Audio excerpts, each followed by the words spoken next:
بسم الله الرحمن الرحيم.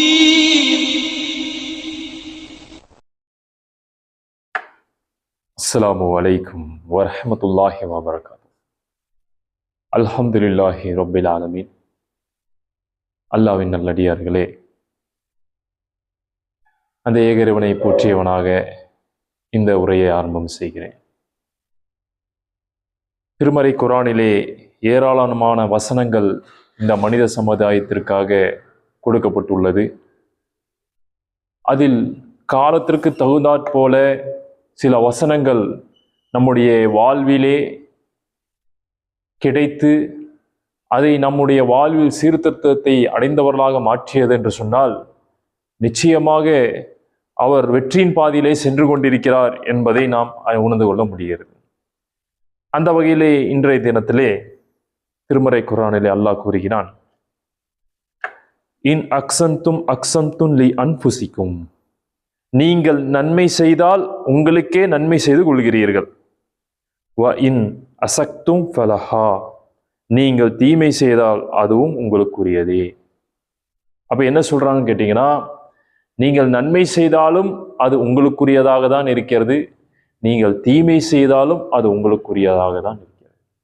அப்ப வேறு யாரும் நன்மையோ தீமையோ பிறர் தர வாரா, நமக்கான நன்மைகளை நாம் செய்து கொண்டிருக்கிறோம், பிறருக்கான நன்மையை அவர் செய்து கொள்வார்கள். நமக்கான தீமையும் நாம் தான் செய்து கொண்டிருக்கிறோம், அவருக்கான தீமையை அவர்கள் தான் செய்து கொண்டிருக்கிறார்கள். அப்ப இந்த செய்தியை நாம் புரிந்து கொள்ள முடியுது. நம்முடைய இந்த வசனத்தை திருமறை குர்ஆன் 17வது அத்தியாயம் 7வது வசனத்தை படிக்கிறோம் இல்லையா? இந்த வசனம் நீண்டு நெடுந்தையாக போயிட்டு கொண்டே இருக்கும். ஆனா இந்த 2 வார்த்தைகளின் மூலமாக நாம் தெரிந்து கொள்ளக்கூடிய விஷயங்கள் என்ன? இன்றைய சமுதாயத்திலே நமக்கு நடக்கக்கூடிய அவலங்கள் இல்லது சிரமங்கள் எதுவாக இருந்தாலும் அதற்கு பொறுப்பு வேற யாரும் கிடையாது, நாம தான். அப்படி நாம் நினைத்து விட்டோம் என்று சொன்னால் நம்முடைய கடமைகளும் நம்முடைய பொறுப்புகளையும் நாம் சரியாக செய்ய ஆரம்பிக்கும். அப்ப இந்த சமுதாயத்தில் இருக்கக்கூடிய நமக்கு இருக்கக்கூடிய பொறுப்பு என்ன என்பதை நாம் அறிந்து கொள்வோம். இன்னைக்கு அப்படியா சமுதாயம் இருக்கு? நல்லா சிந்தித்து பாருங்க. நபிகள் நாயகம் ஸல்லல்லாஹு அலைஹி வஸல்லம் காலகட்டத்தில் நடந்த ஒரு சம்பவத்தை சொல்லி அந்த சமுதாயத்தினோடு நடக்கக்கூடிய ஒரு செய்திக்கு வருவோம். அஞ்சஷா என்று சொல்லக்கூடிய ஒரு நபித்தோழர். இவர் எப்பேற்பட்டவர் கேட்டீங்கன்னா, ஒரு முறை நபிகள் நாயகம் ஸல்லல்லாஹு அலைஹி வஸல்லம் அவருடைய துணைவியார்கள் எல்லாம் இந்த ஒட்டகத்துல சிவிகை கட்டி அதில் அழைத்து செல்லக்கூடியவங்களா இருப்பாங்க. இன்னைக்கு வண்டி ஆல்ட்ரேஷன் பண்றேன்னு சொல்லி வண்டிகளை பல வகையில மாத்துறாங்க இல்லையா? அந்த மாதிரி ஒட்டகங்களை எப்படி பயன்படுத்தணும்னு தெரிஞ்சவங்க. அப்ப இவர் ஒரு வாகன ஓட்டியா இருக்காரு, அஞ்சஷா என்று சொல்லக்கூடியவர். இவர் ஒரு முறை நபிகள் நாயகம் ஸல்லல்லாஹு அலைஹி வஸல்லம் துணைவியர்களை அழைத்து செல்லும் பொழுது பாட்டு பாடிக்கொண்டு மிக வேகமாக வண்டியை ஓட்டுறார். அப்படி ஓட்டுவதை பார்த்த நபிகள் நாயகம் ஸல்லல்லாஹு அலைஹி வஸல்லம் உடனே அஞ்சஷா அவர்களை அழைத்து சொல்றாங்க, அஞ்சஷா உமக்கு கேடுதான் அப்படின்னு சொல்லிட்டாங்க. இன்னைக்கு வண்டி மிக வேகத்துல ஓட்டிட்டு போவாங்க இல்லையா? அவங்கள பார்த்து எத்தனையோ பேர்த்தோட சாபத்தை வாங்குவாங்க. வண்டியை வேகமா ஓட்டிட்டு போவாங்க. வீட்டு முன்னாடி வரக்கூடிய தாய் தந்தையில பார்க்கும்போது ஒரு சில வயசானவங்க போயிட்டு இருப்பாங்க, இல்ல குழந்தைகள் போயிட்டு இருப்பாங்க. மிக வேகத்துல போனா என்ன, அதெல்லாம் தவறா அப்படின்னு சொல்லி செல்லக்கூடியவங்க அந்த வேகமாக செல்லக்கூடிய நேரத்தை பார்த்துட்டு அவங்களே என்னடா இப்படி வேகமா போறாங்களே என்று சாபம் கொடுக்கக்கூடியவெல்லாம் மாறிடுவாங்க.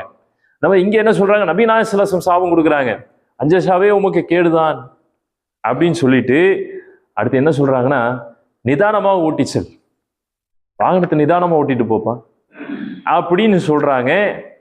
அதன் பிறகு ஒரு செய்தியை சொல்றாங்க பாருங்க, ஒட்டகம் சிவிகையில் இருக்கக்கூடிய அந்த பெண்களை பற்றி சொல்லும்பொழுது கண்ணாடி குடுவைகளை உடைத்து விடாதே அப்படின்னு சொல்றாங்க. பெண்களை கண்ணாடி குடுவை என்று சொல்றாங்க. நீங்க போற போக்குல பார்த்தா அந்த கண்ணாடி குடுவைகள் உடைச்சிருவீங்க போட்டிருக்கே, மென்மையானவர்கள். அப்போ உங்க அளவுக்கு பலம் இல்லை என்று சொன்னாலும் அவர்களை உடைத்து விடாதீர்கள், அந்த கண்ணாடி குடுவைகளை உடைத்து விடாதீர்கள் என்று அவங்க சொல்றாங்கன்னு சொன்னா, இன்றைய காலகட்டத்தில் எத்தனை பேர் அந்த கண்ணாடி குடுவைகளை உடைச்சிட்டு இருக்காங்க? பெண்கள் மட்டும் கிடையாது, மற்ற எல்லாத்தையும் கணக்கில் எடுத்துக்குவோம். இந்த சம்பவத்துல பெண்களை சொல்றாங்க. ஆனா மற்ற இடத்துல பாருங்க, மிக வேகமா போவாங்க. அதனால என்ன பாதிப்பு வருதுன்னு தெரியாது, அவர்களுக்கு ஒரு சந்தோஷம். ஒத்த கையில ஓட்டுவது என்ன, கைகளை விட்டு ஓட்டுவது என்ன, சைக்கிள்ல தான் ஒத்த கை 2 கை அப்படின்லாம் சொல்லி ஒரு காலத்துல பார்த்துட்டு போய், இன்னைக்கு வண்டிகள் ஓட்டும் போது கூட 2 கையில விட்டு ஓட்டக்கூடியவங்க என்ன அதே போல வித்தை காட்டக்கூடியவர்கள், வீதிகளில் வித்தை காட்டக்கூடியவர்கள். இதனால என்ன நிலைமை வருது தெரியுங்களா? செய்தி சுருக்கமா சொல்லணும்னா, ஒரு மனிதன் படுக்கையில் இருக்கும்போது இறந்து போனால் அது பெரிய சிரமமா தெரியாது. ஆனால் இறந்து போகிற வரைக்கும் ஒரு மனிதனை படுக்கையில் படுக்க வைத்து விட்டார் என்று சொன்னால் அது எவ்வளவு பெரிய கொடூரமா இருக்கும். இன்னைக்கு வாகனத்தை ஓட்டக்கூடியவங்க பலரை அந்த நிலைமைக்கு தள்ளிடுறாங்க. பல குடும்பத்திலே குடும்ப தலைவரா இருப்பாரு, அவர் தான் சம்பாதிச்சு கொடுப்பாரு, அவர் தான் எல்லா உதவியும் செய்வாரு. ஆனால் ஒரு வாகன விபத்துல அவர் இறந்திருப்பாரு, இவர் மேல எந்த குற்றமும் இருக்காது. எதிர்த்தரப்புல வர்றவங்க எப்படியோ ஒரு சிந்தனையில வந்திருப்பாங்க, இந்த மாதிரி வித்தா காட்டிட்டு வந்திருப்பாங்க, இவருடைய வாழ்க்கை போச்சு. அந்த குடும்பம் நடுத்தருக்கு வருவதற்கு ஒரு காரணமா போயிருவாங்க. இங்கே இவருக்கு சந்தோஷம் முடிஞ்சிச்சு, இவங்க பாட்டுக்கு வந்துருவாங்க. அங்க இறந்தவருடைய குடும்பத்திற்கு யார் பொறுப்பாளர்? அந்த குடும்பம் அவ்வளவு சிரமப்படும். நல்ல நிலைமைக்கு வந்துட்டு இருந்திருக்கும். இந்த மாதிரி ஒரு சம்பவத்தின் மூலம் அவருடைய குடும்பத்திலே அவர் படுத்த படுக்கையா இருப்பாரு, அவரை பார்க்கறதுக்கே அந்த குடும்பம் சரியான சிரமப்படும். அப்ப இது அந்த வேகத்தில் செல்லக்கூடியவர்களுக்கு இது தெரியாது. மித வேகம் மிக நன்றுன்னு சொல்லுவாங்க. ஆனா அதை பத்தி எல்லாம் கண்டுக்கக்கூடியவர்களா இல்லாம தன்னுடைய சந்தோஷத்திற்காக மட்டும் செல்லக்கூடியவர்களா இருக்கக்கூடிய இந்த வாகன ஓட்டிகள் மிகவும் கவனிக்க வேண்டிய ஒரு ஹதீஸாக இருக்கிறது. அதே போல குர்ஆன் வசனமாக இருக்கிறது. இந்த ஹதீஸை நாம் பார்க்கும் பொழுது முஸ்லீமிலே 4643வது ஹதீஸாக பதிவு செய்யப்பட்டுள்ளது.